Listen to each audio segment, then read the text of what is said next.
Porque se meia-noite e 8 ele viola a tornozeleira e de manhã cedo ele já é recolhido, o grau de risco pensado pela Polícia Federal foi tão grande que se comunicaram com o ministro Alexandre de Moraes de madrugada, que proferiu essa decisão provavelmente 3, 4 horas da manhã, 5 horas da manhã, para conseguir emitir mandado de prisão e a Polícia Federal se preparar para ir à casa dele. Isso aqui foi de madrugada, de forma seguinte, que eu diria que a prisão foi decretada para impedir uma possibilidade concreta e iminente de fuga, que seria uma humilhação nacional.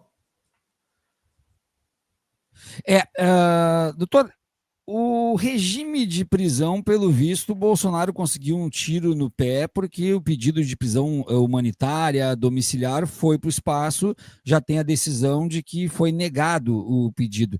Então, agora, para ele voltar para casa, só se depois de um tempo ele apresentar estado de saúde não compatível e aí entrarem com o pedido e ser aceito, é isso?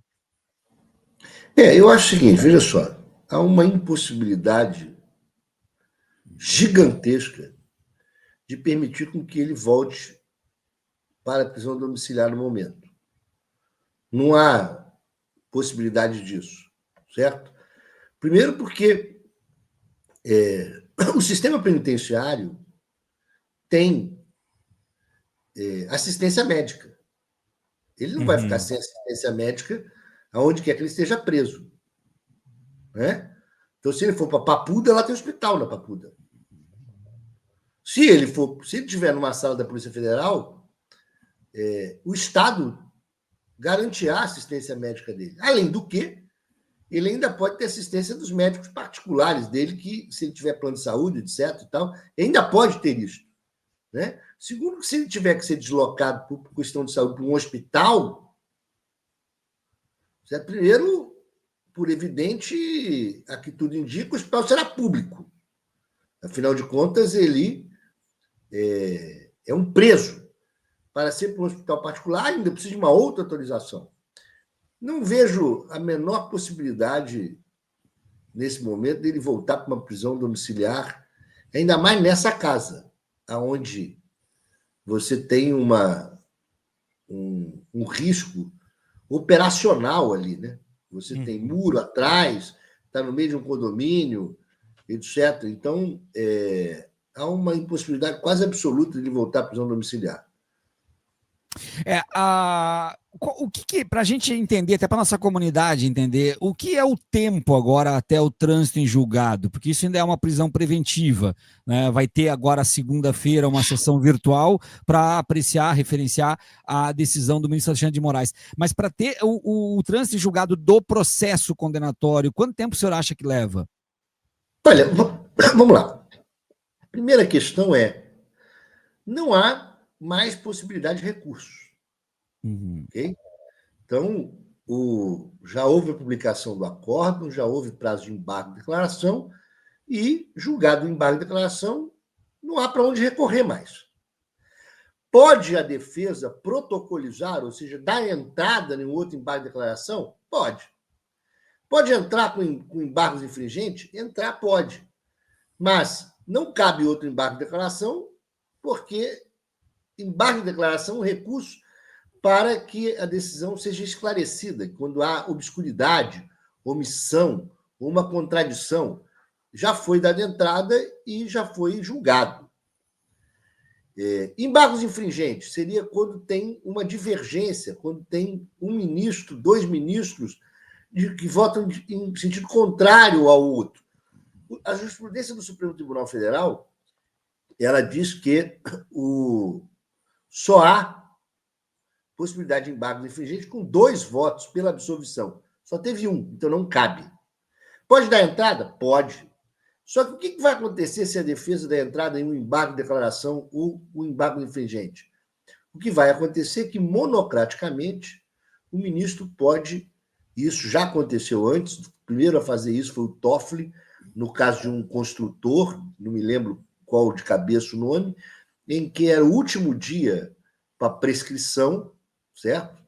E ele tentou um embargo de declaração no agravo de instrumento do recurso extraordinário, ou seja, algo que era uma forçação de barra, para prescrever, porque faltava um dia só. E o que o ministro Toffoli fez? Diz o seguinte: recurso protelatório determina a certificação do trânsito em julgado. Então, o Supremo adotou essa linha. Então, se eles derem entrada em um recurso incabível, o que vai acontecer é que o ministro vai determinar a certificação do trânsito em julgado.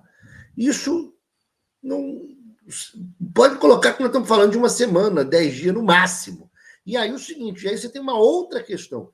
Esta sessão marcada pelo ministro Flávio Dino para a ratificação da decisão não é uma decisão de prisão cautelar.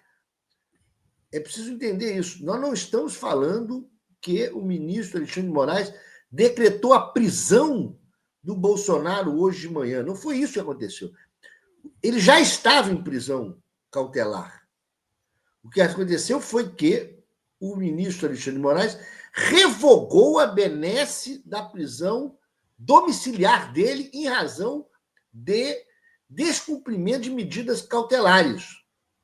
Portanto, ele simplesmente foi para onde ele deveria ter ido desde o primeiro momento. Certo? Essa sessão é meramente simbólica. Ele meramente vai ratificar para que deixe claro a todos que a decisão não é uma decisão monocrática do ministro Alexandre de Moraes, mas é uma decisão que é uma decisão do Supremo Tribunal Federal, proferida pelo ministro Alexandre de Moraes, e será mantida, por evidente, por todos os outros. Como, veja, quando estava o Fux, foi um voto vencido. Quando foi julgado o embargo de declaração, o Fux já não estava mais na turma, foi por unanimidade. E, evidentemente, que essa decisão será por unanimidade.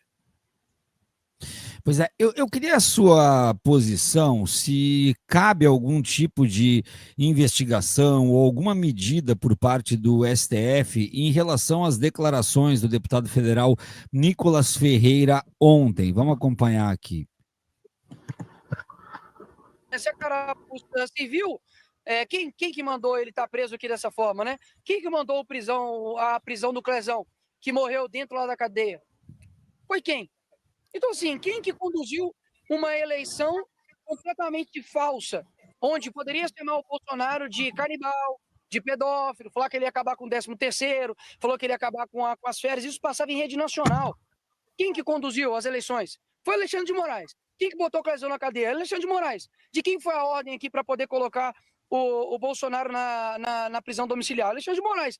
Então, falar que não tem um interesse partidário e político em um juiz como Alexandre de Moraes com relação à prisão do Bolsonaro é ignorar a realidade, gente. Pelo amor de Deus. O que o senhor acha, doutor? Eu acho o seguinte, veja, é preciso separar o que é liberdade de expressão e o que é a imunidade parlamentar fundamental e importante. E vamos dizer, nós precisamos da direita.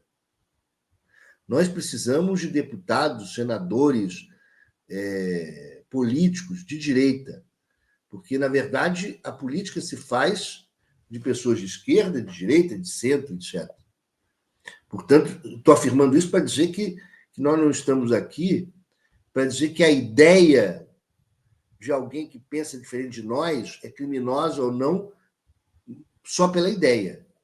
Mas há algo aqui fundamental, que é o seguinte: o que o Supremo Tribunal Federal julgou?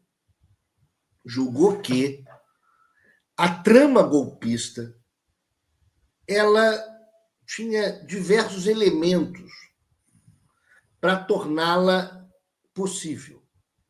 Um elemento essencial da trama golpista foi a invenção de uma falsa notícia de que as urnas eram fraudulentas, de que a eleição foi fraudulenta, certo? De que ela foi conduzida de maneira parcial. Tudo isso com o objetivo de tirar a legitimidade desse processo fundamental para a democracia, que é a eleição.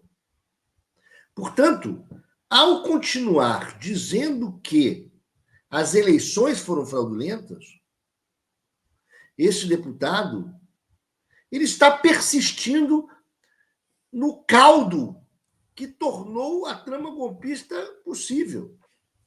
E está persistindo em manter uma base eleitoral que não acredita na eleição, que visa atentar constantemente contra o Estado Democrático de Direito. Essa é uma questão fundamental, porque é o seguinte, é o que os juristas, vamos dizer, fora os progressistas